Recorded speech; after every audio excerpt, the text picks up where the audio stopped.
Aries. Hello my dear.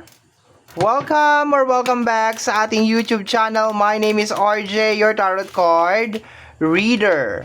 At ang gagawin natin ngayon is yung ating daily reading para po ito sa araw ng May 23, 2026. Titingnan natin kung ano mga eksena, kaganapan at kung ano-ano pa na maaari mong makasalubong sa araw na ito. Pero bago tayo mag-proceed sa ating reading, kukunin ko muna itong pagkakataon na ito na magpasalamat. Maraming salamat po sa ating mga abangers, sa mga walang sawang naghihintay ng kanilang reading. Thank you very much. Gusto ko rin pong pasalamatan yung mga napasilip lang sa ating channel. Thank you so much for dropping by. And of course, maraming salamat po sa ating mga bagong subscribers. Sana po ay mahanap po ninyo dito sa ating channel yung mga kasagutan sa inyong mga katanungan. Kagaya po lagi na sinasabi ko, ang tanging hiling at dasal ko po sa ating buong may kapal na ang mga readings na ginagawa ko ay nakakatulong po sa ating lahat. Okay, so let's go na tayo, Aries. Tingnan natin kung anong meron sa araw na ito. Aries. Start tayo my dear sa pagkuha ng overall energy ng araw na ito. May 23, 2026. Anong meron sa araw na ito?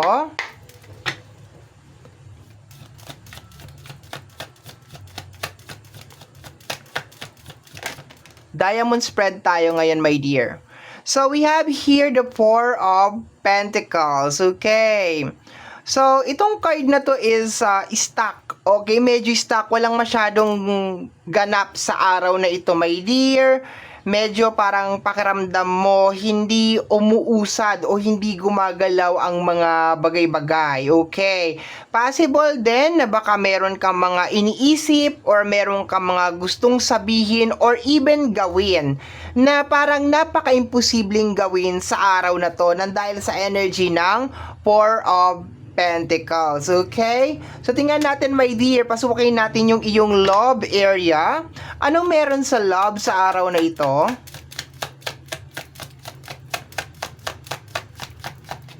Ano pong meron sa love?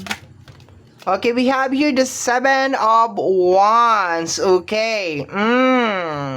Medyo may tension dito, my dear. Okay, may tension. So, nakukuha ako dito, my dear, that you are trying to fight for this love, okay? Kahit nasabihin mo na walang masyadong nangyayari sa loob ng connection, okay? Talagang pinaglalaban mo talaga, my dear. Baka dahil mahal na mahal mo tong tao na ito o talagang maybe you have a lot of reason, my dear, kung bakit pinaglalaban mo to. So, mararamdaman mo sa araw na to, my dear, the strong energy of fighting for your loved ones, diba? Kahit na sabihin natin, my dear, na meron mga something off, meron mga mali, okay? So, pinaglalaban mo talaga, my dear, okay? Itong card na to, sometimes it's you against the world. Baka meron din mga tao sa araw na to na may napapansin sa connection mo, sa relationship mo, my dear. And nandun ka sa moment, my dear, na you are just trying to protect kung ano yung relationship or yung connection na meron kayo, okay? Let me see. Kasi pag kinumbine mo yan, yung dalawa na yan, my dear, there's a tendency na meron talagang something off na nangyayari sa loob ng connection. Pero andun ka sa moment na talagang pinaglalaban mo siya. It really doesn't matter kung nangyayari man yung tension outside or inside the connection. Nandun ka talaga, my dear, na talagang pinaglalaban mo talaga siya. Okay? Let me see, my dear, sa area ng iyong money and career.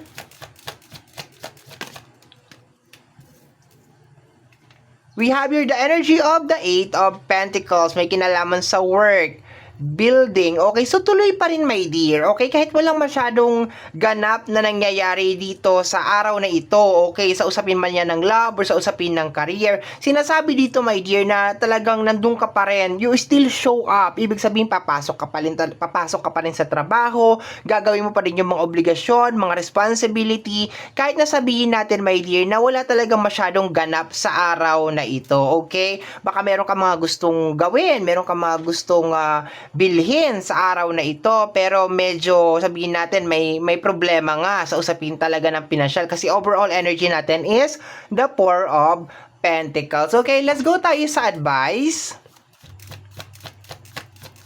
Or possibly din, my dear, that you are trying to fix itong kung ano man itong problema. 'Di ba? Kung meron man problema sa usapin ng career, to the point na this is energy of Eight of Pentacles, you're trying to fix it. Ibig sabihin, tuloy pa rin, laban pa rin, 'di ba? Wala ka na, there is no time para mag-complain. Okay? Kahit na hindi mo nagugustuhan yung mga bagay-bagay, nilalaban mo pa rin. Actually, yung Seven of Wands at saka Eight of Pentacles, nararamdaman ko dito yung paglaban mo talaga, my dear, no? Sa usapin man yan ng love o sa usapin man yan ng career, talagang lumalaban ka. It really doesn't matter kung ano yung eksena na nangyayari sa araw na to, basta lumalaban ka talaga.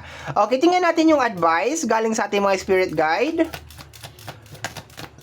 Advice galing sa ating mga spirit guide.